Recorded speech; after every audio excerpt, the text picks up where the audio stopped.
তারা সামান্য একটা দিন আরামে থাকার জন্য হাহাকার করছে, আছে না নাই? যে কালো টাকার জন্য, অবৈধ টাকার জন্য অন্যায় করছেন, গুনাহ করছেন, হসপিটাল গিয়ে দেখেন কত মানুষের টাকা তারে বাঁচাইতে পারে। একটু পর পর আইসিইউ থেকে লাশ বের হচ্ছে।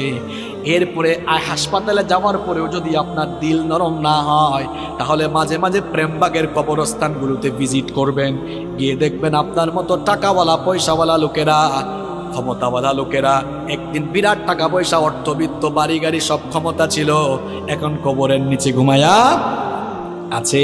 আমরা মনে করি আমাদের বউ আপন, আমরা মনে করি ছেলে মেয়ে আপন।